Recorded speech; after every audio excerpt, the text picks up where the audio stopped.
Take the road up through the mystic mountains, past the fantastic fishing fields and fountains. 3 days through the Titan woods, whose trees glare down through leafy hoods. Crawl in the darkness of the biting caves. It's more dangerous the other ways. Then finally find yourself later or sooner in the hidden valley town, Benlunar.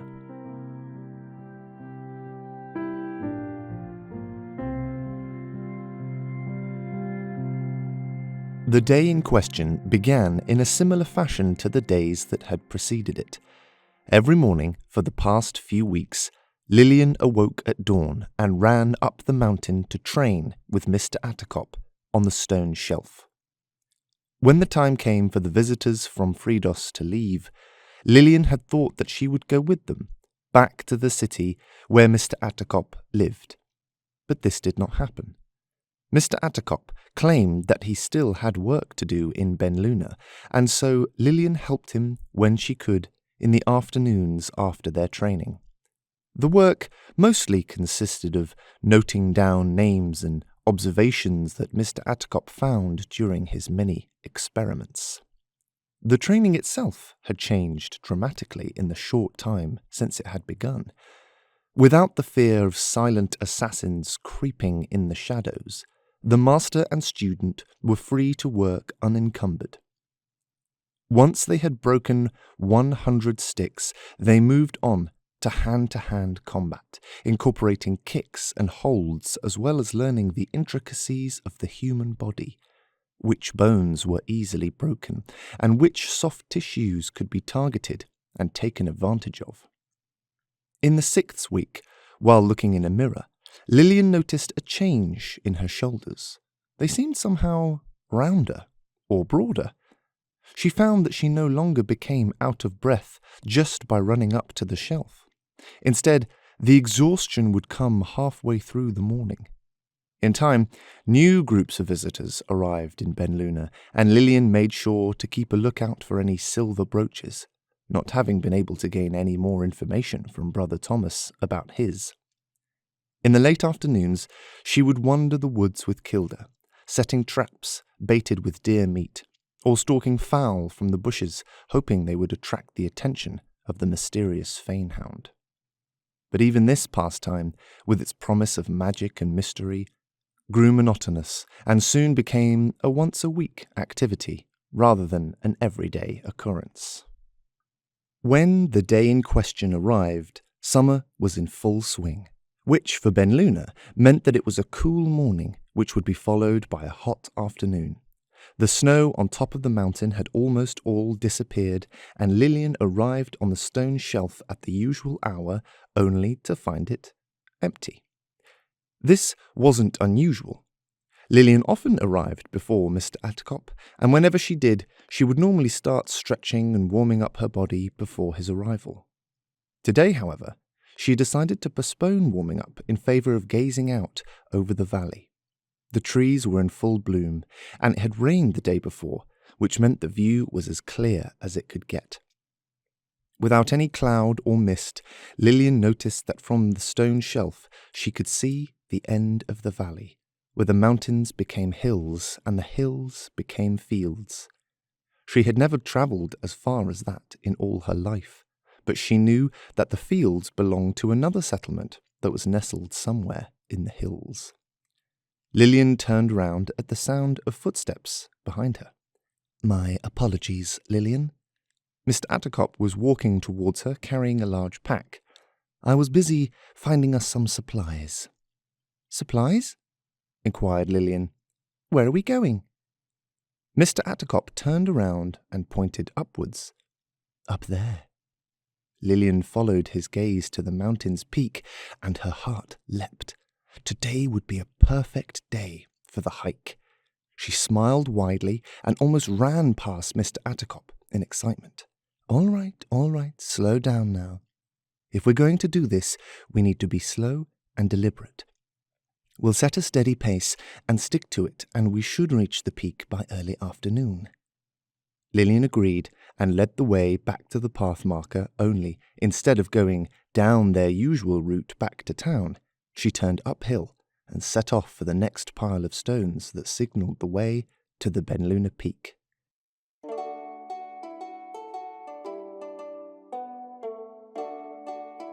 With each step up, the air became thinner, and after 2 hours, Lilian could feel the altitude sickness setting in. They had left paths and path markers far behind, and were now inching their way across narrow ridges, constantly watching for loose rocks. One slip up here, and one would not stop falling for a very long time. Luckily, the route was well trodden, and Lilian knew exactly which rocks to hold onto and which ones might let you down.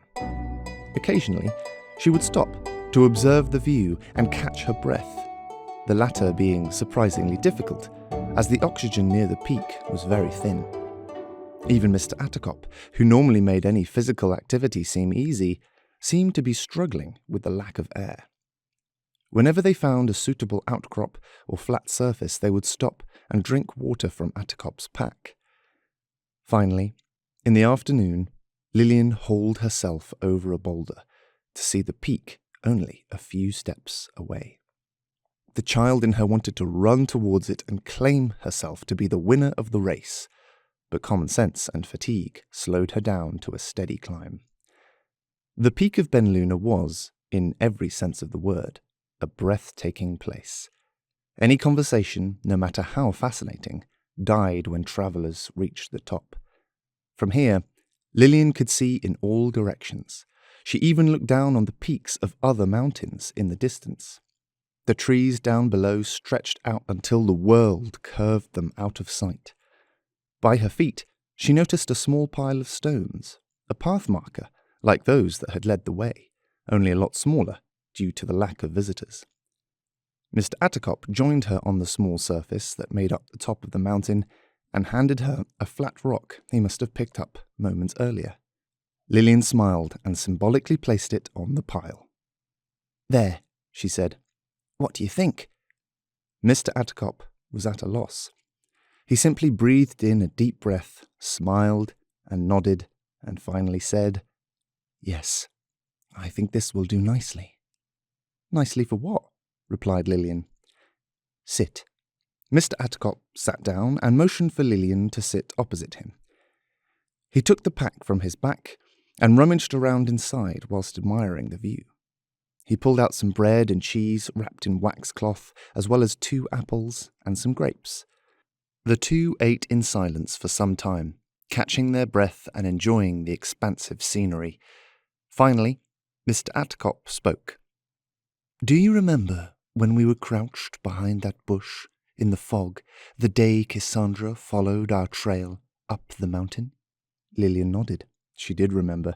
She remembered being unable to see through the thick mist and the spiders crawling across the floor. She listened as Mr Attorcip continued.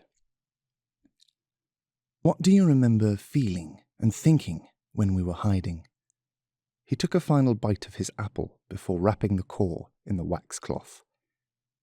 "I remember being scared. I remember it was hard to breathe because I didn't want to make a sound. I was just listening. And I remember feeling, I don't know, helpless, I suppose." Mr Attorcip nodded and shifted his feet under him so that he was sat cross-legged with a straight back with his hands in his lap. He motioned for Lilian to copy him, which she did. "I want you to close your eyes and take a deep breath." Lilian did as she was asked. She felt the cold air breeze through her hair. She shut her eyes and breathed it in. Its scentless chill filled her lungs. She breathed out and felt the tension from the morning's hike melt into the wind.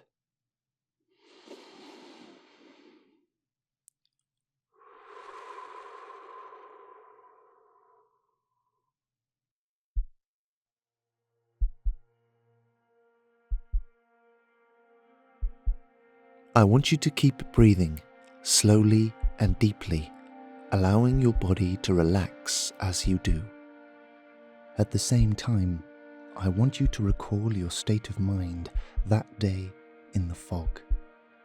Remember what it felt like to have your ears straining to hear the slightest sound.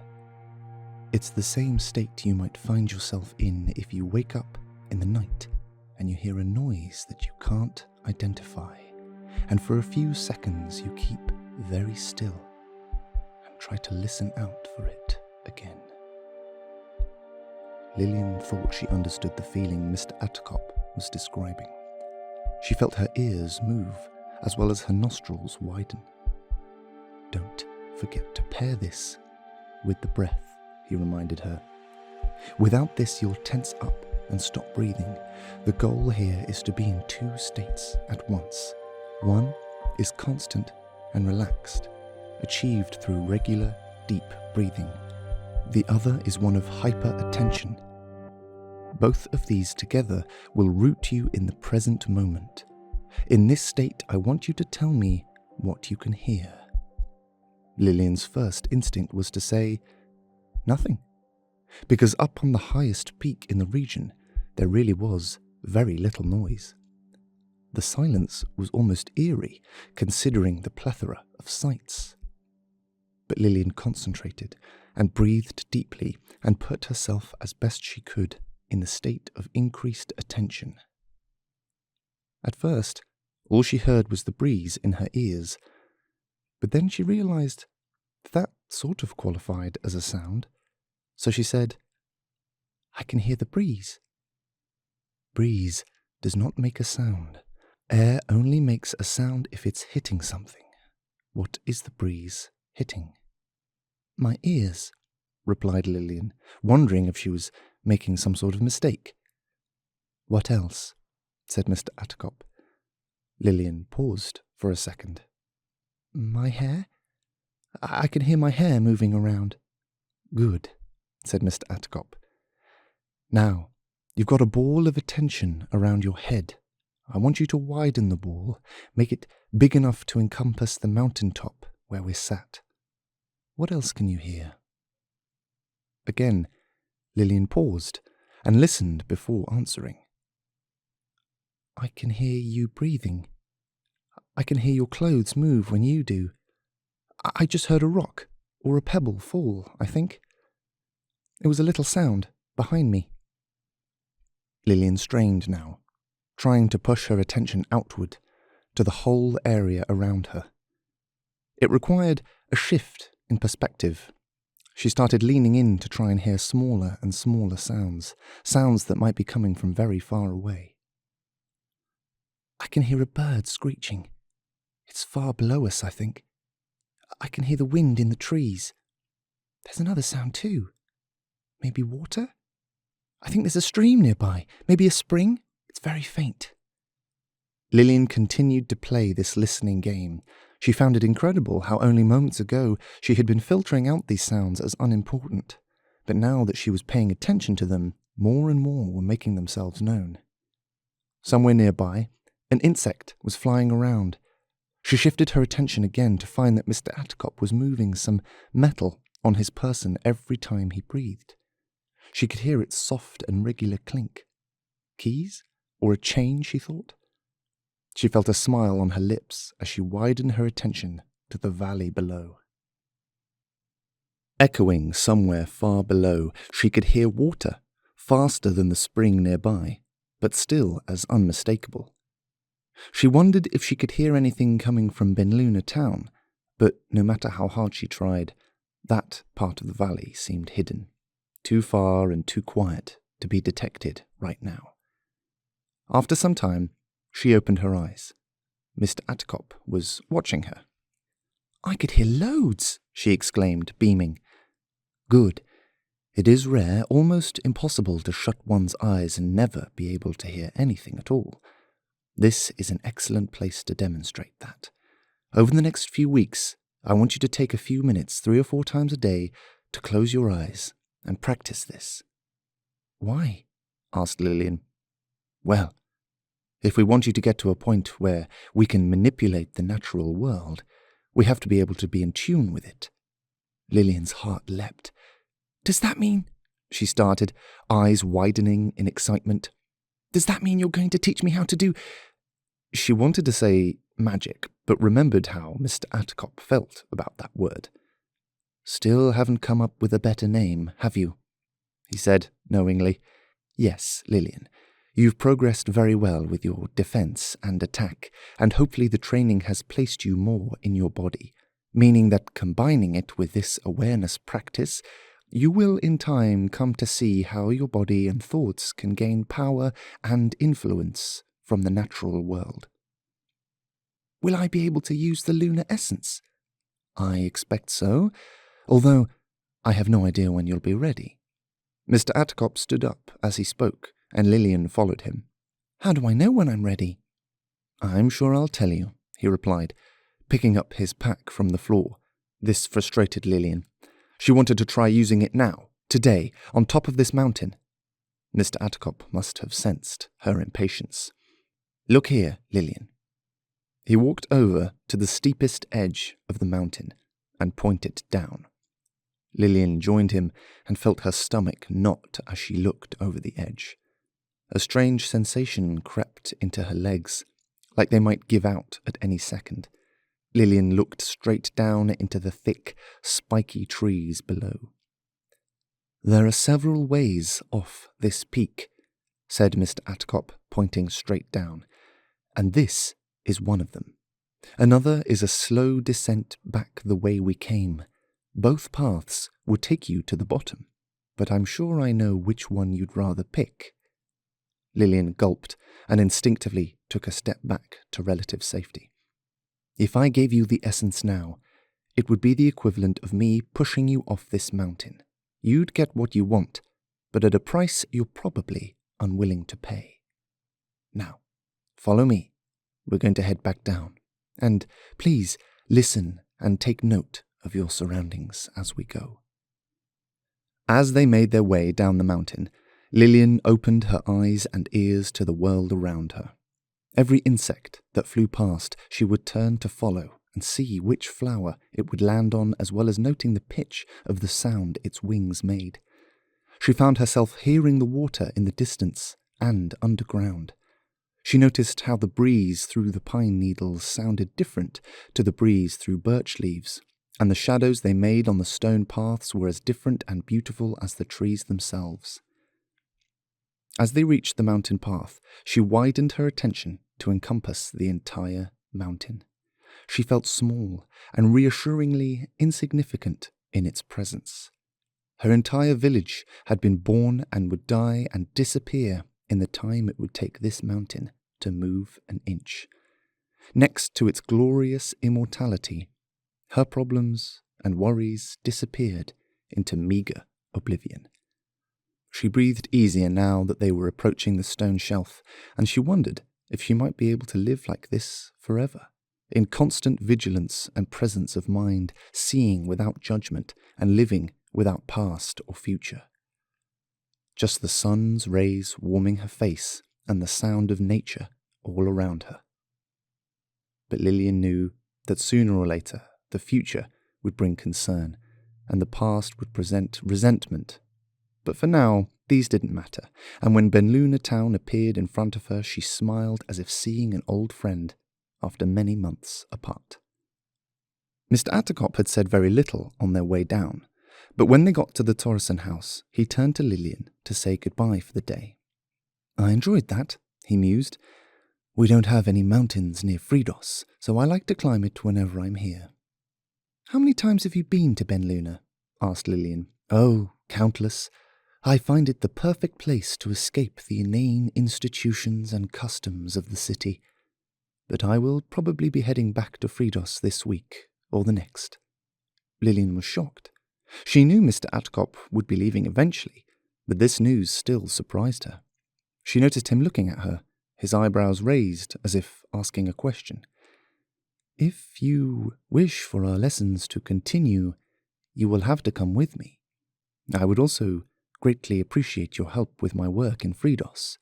I often find myself having to be in two places at once, and with someone helping me, I might actually be able to achieve this.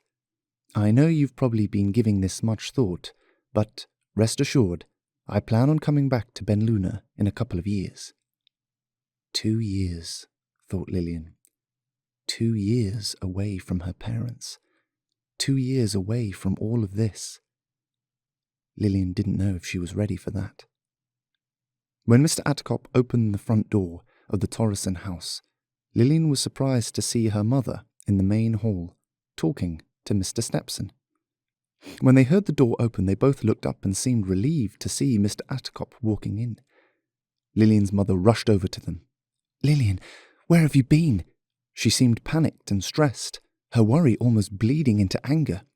"We climbed the mountain," Lilian mumbled a response, but it didn't seem like her mother was really expecting an answer as she turned quickly to Mr. Attercop.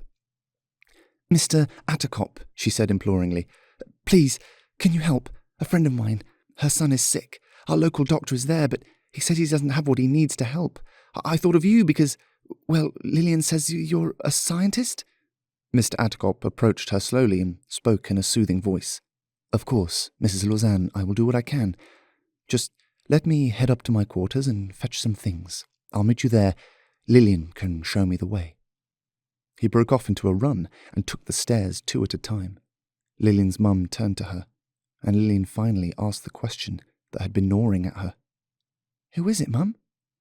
"Oh, my love," she replied. I don't know how bad it is, but Stina's worried." Lilian knew that name. Stina. Stina Vickers was Kilda's mother. Lilian pushed panic aside and steeled herself. "Go and get them some fresh water, and we'll meet you there." Lilian's mum was taken aback. Who was this confident woman, she thought? Where is my little Lilian? It was strangely at the same time that she realized that Lilian was not on a step or stood on a chair, but was looking at her at eye level from the same carpeted floor. How had she not noticed this height until now? "Go," repeated Lilian, and Polly Lausanne was shocked into action.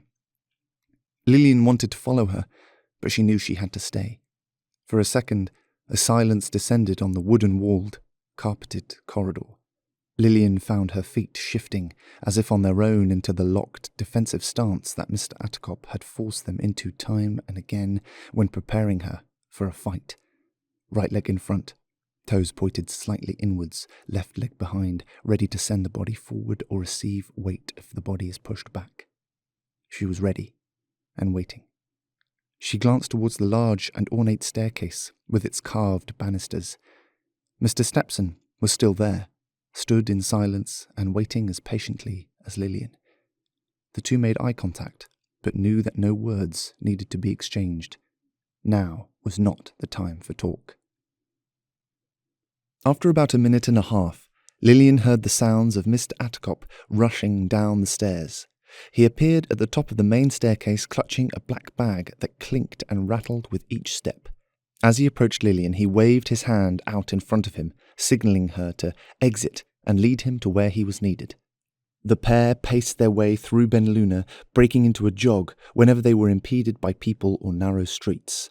Lilian led the way, taking every shortcut she knew so that she could get to the back of the trades' quarters and into Kilda's house as quickly as possible.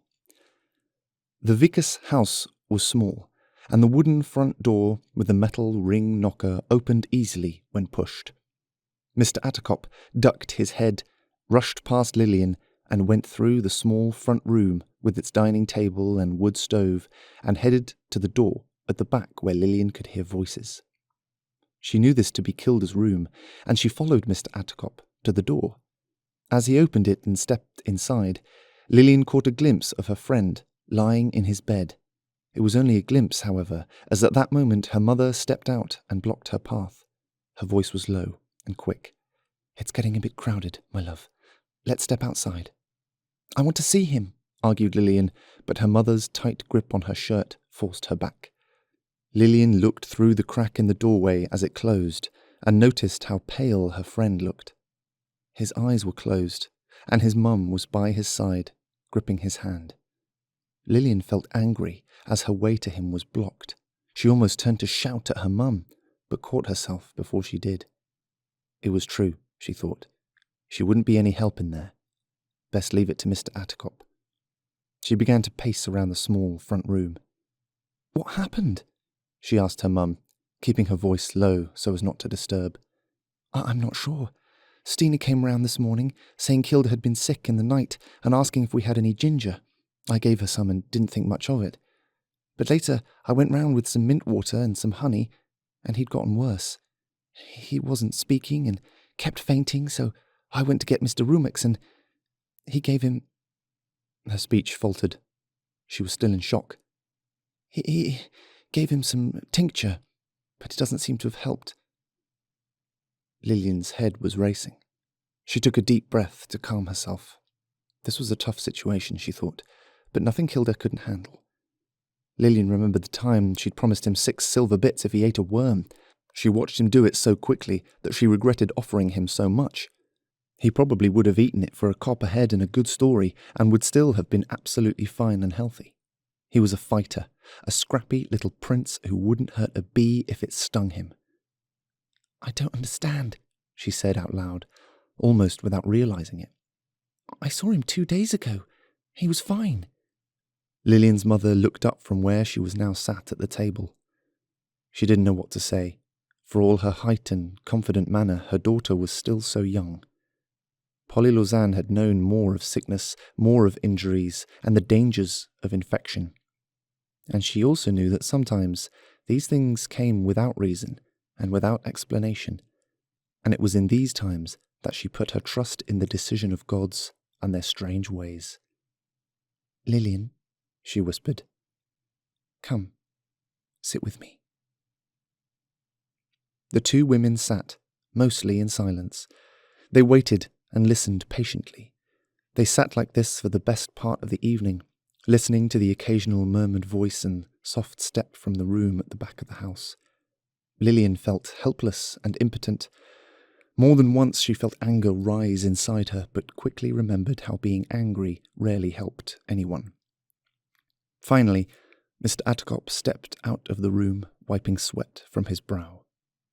"He's awake," he said softly, and Lilian didn't wait for another word before standing up and brushing past him into Kilda's room.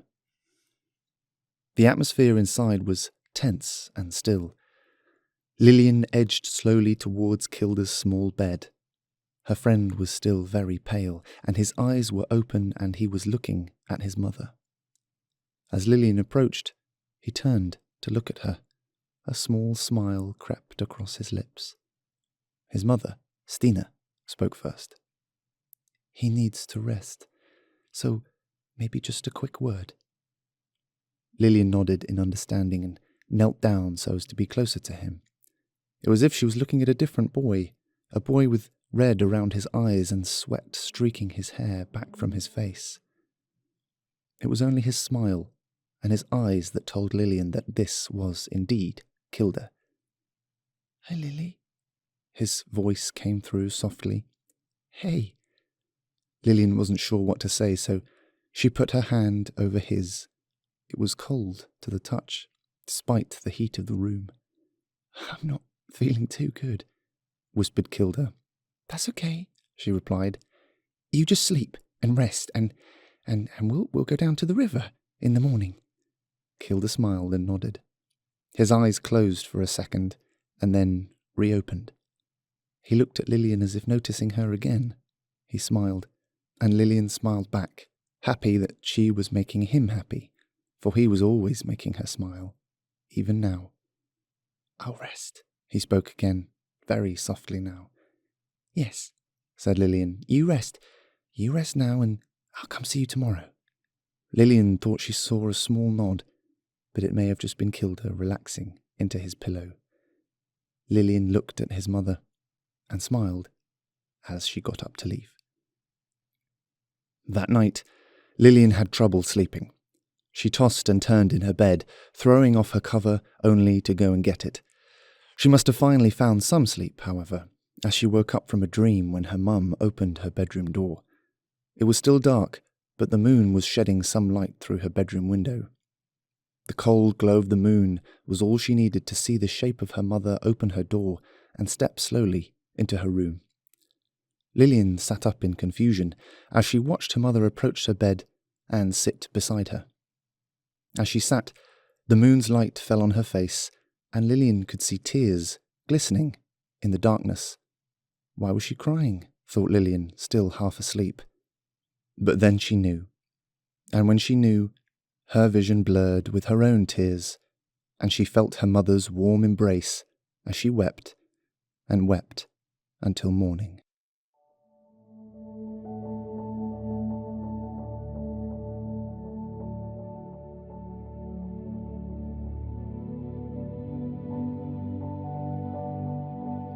Lilian Lausanne woke up a few days later, the memories of church services and traditional burials rushing around her head. She awoke to find a now familiar weight on her chest, a crushing sadness keeping her from getting out of bed. It had been like this every morning since that night. Lilian did not have the energy to run up mountain paths or practice fighting bearded teachers. She did not want to eat. She did not want to speak. The only thing motivating her to get out of bed was a desire to help Stina and her mum. She did not want them to have to deal with everything alone, so she volunteered to spread the word as well as help Brother Thomas with the service. But as soon as her daily duties were done, Lilian would walk away from Benlunar. Sometimes she would visit the Paddestone, sometimes she would walk through the forests and return home after the sun had gone down beyond the horizon. Today would be no different. After managing to eat a little lunch that her mum and dad had prepared, she went over to Stina's house to ask if anything needed doing. But when her knocking got no reply, she found herself walking towards the river a little earlier than usual. She wanted to keep moving. Stillness allowed unwanted thoughts and memories to creep in. She found that as long as she kept walking, she could focus on her steps rather than her sadness.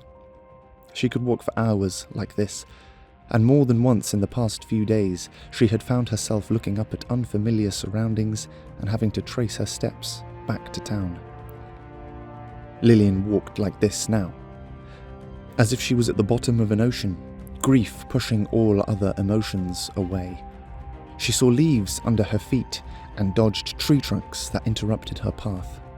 It was here, in the deepest pit of sorrow, here in the darkest depths she had known in all her years. It was here, where all fear and fun had left her. It was here she met the Fane Hound.